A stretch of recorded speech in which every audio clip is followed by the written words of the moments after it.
Bom, esse vídeo eu vou falar sobre as saídas, né? Sobre como criar, como editar, como elas funcionam no código. E vamos lá. Para quem viu o vídeo de entradas lá, é praticamente no programa é a mesma coisa. Para você criar, editar e remover saídas. Mas a gente vai estar mostrando aqui também para quem não chegou a ver o vídeo de entradas. Para criar uma saída, a gente escolhe primeiro um tipo. Pode ser um motor, pode ser algum tipo de luz, uma válvula. Vamos escolher aqui um motor. Vai aparecer esse formulário aqui que é comum, né? E a gente pode preencher aqui os valores que está pedindo. O nome a gente pode pôr saída 1.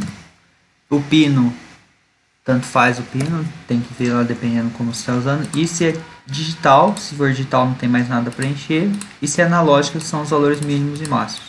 Ele vem configurado o valor mínimo e máximo do Arduino, mas você pode mudar. Por exemplo, é um motor, você pode colocar aqui de 0 a 3000 RPMs, por exemplo. Mas você pode configurar do jeito que você achar melhor. Vamos salvar aqui. E aqui nosso motor está criado. Você coloca ele aonde você achar melhor. E daí você monta o seu esquema, seu sisteminha, como você tem o seu problema de verdade. Aí para editar ou remover as saídas, a gente pode ir pelo botão saídas ou pela guia superior no menu editar e depois as saídas. Todas as saídas criadas também estão aqui no menu. Tem a válvula, tem bomba, tem os motores e a luz que foi criada. Para editar é o mesmo esquema, você seleciona a respectiva checkbox. E aí você pode editar o que você desejar. Se você quiser editar o pino, você pode editar o pino. 8, por exemplo. Aqui o motor você pode editar para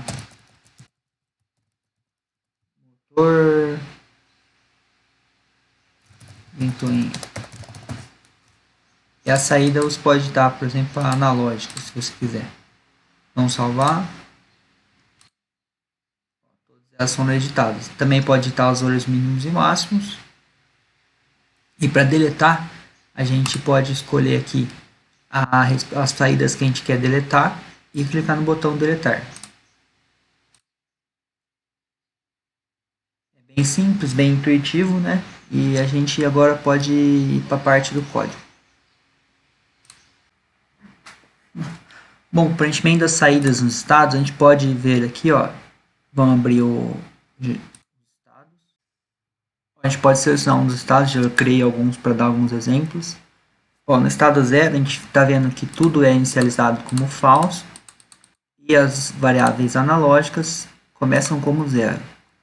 A função degrau, então a gente vê que ela define o valor que você escreveu aqui. Por exemplo, no caso vai ser 0, vai inicializar desligado.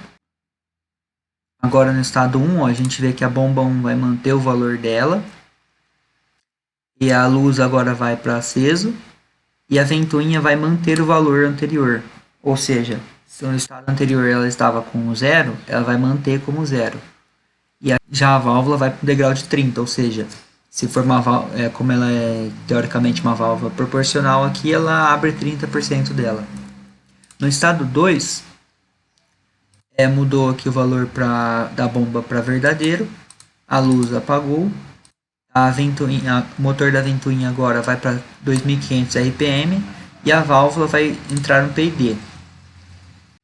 Para quem não sabe, o PID, ele numa malha de controle, ele determina os ganhos integrativo, proporcional e derivativo.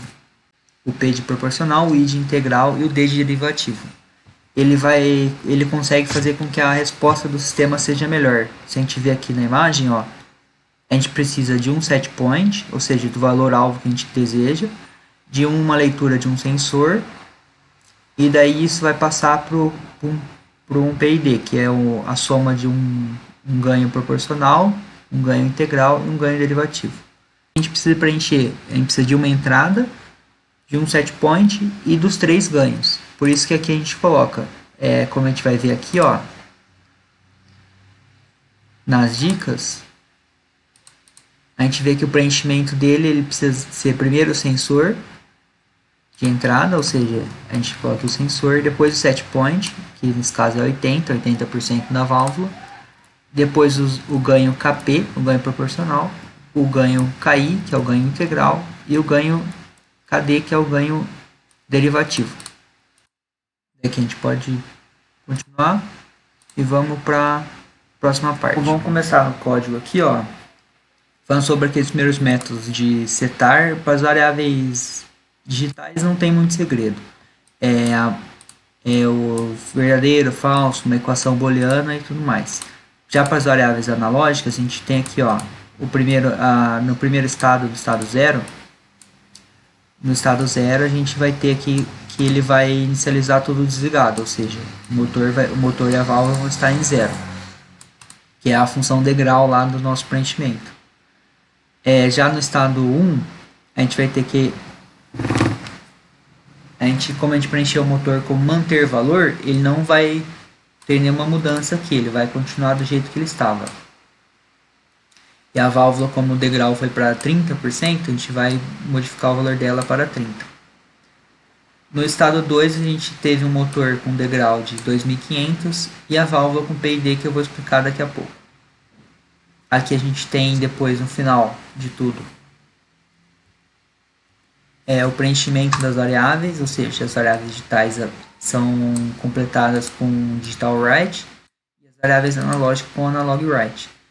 E daí a gente vai ver aqui, ó, que ocorre também o mapeamento dos valores que a gente setou. Por exemplo, a válvula aqui em 30%, ela vai mapear de 0 a 100, né, para 0 a 255, que é a saída do Arduino.